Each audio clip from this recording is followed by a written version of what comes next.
Lerem jroning Gusti. Panglimbang 5 menit dina Kemis Wage tanggal 16 Juli taun 2026 kapetik saka Injil Matius bab 11 ayat 28 tekan ayat 30.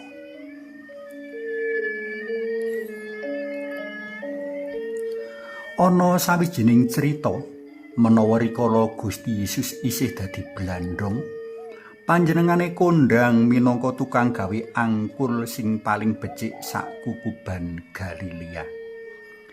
Titikane angkul kang becik ora gawe lara lan rekasane sapi rikala dipapakake ing gulu kayata sesek saengga sapi kangelan ambegan. Marga kualitas becik angkul mau, wong-wong padha tuku angkul marang panjenengane.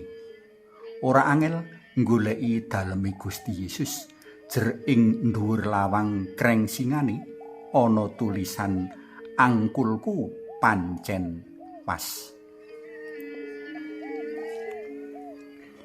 Gusti Yesus ing wasan dina iki nimbali sapa wae kang padha lungkrah lan kabotan sanggan kanggo marak panjenengane. Panjenengane bakal paring pangenteng-enteng.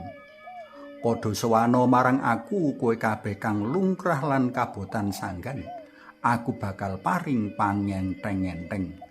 Enggonen angkulku lan beguru marang aku, jer aku iki lembah manah lan andhap asor. Jer angkulku mapan anggoni lan sesangganku enteng gawani. Gegayutan karo ira-iran PLM kita ora bisa kasilaki menawa manungsa ora bisa luput karo apa sing jenenge sanggan. Ora sithik sanggan kang kudu digawa abote ora lumrah saengga ndadekake dheweke lungkrah. Sacara mligi, sanggan ing kene kategesake minangka sangganing batin, sangganing ati, sangganing jiwa. Cetane maneka prakara kang dumadi jroning urip sawijining wong, jroning brayat, jroning papan panggawean lan sapiturute ndadekake dheweke sayah lan lungkrah. Manungsa dadi kelangan daya lan tenaga, manungsa dadi kelangan daya imajinasi lan kreativitas. Manungsa dadi kelangan cayaning praupan alias surem, manungsa dadi kelangan pangarep-arep. Akeh wong kang kaya mengkene iki golek padhang lan pangenteng-enteng kanthi nindakake pakarti-pakarti kang cengkah karo penggalih lan karsa dalem Gusti. Umpamane menyang papan dugem, menyang papan-papan palanyahan, menyang papan judi, utawa padha omben nganti mendem lan ngumpiang.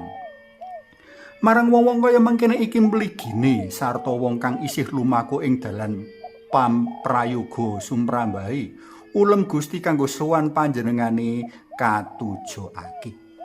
Gusti Yesus bakal paring 3 perkara iki: ngelmu, daya lan pakon. Sapa wae kaprayogakake sinau marang Gusti Yesus kang andhap pasor lan lembah manah.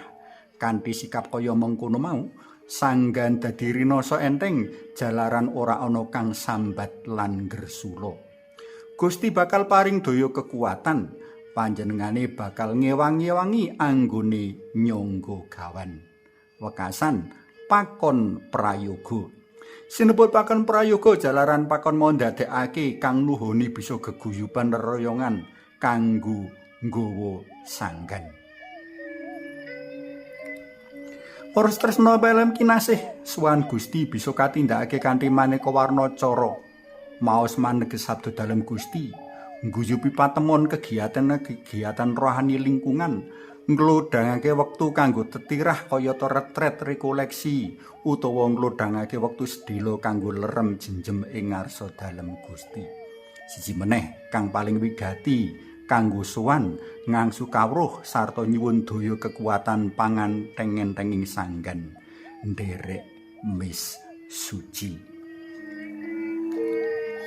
Suwawe sami munjuk, kunjungan dalem yang Rama, sayang Putra tuwin yang Roh Suci. Amin. Gusti Yesus kawula munjuk sembah nuwun nawi timbalan dalem kangge marak lan pikantuk pangenteng-enteng.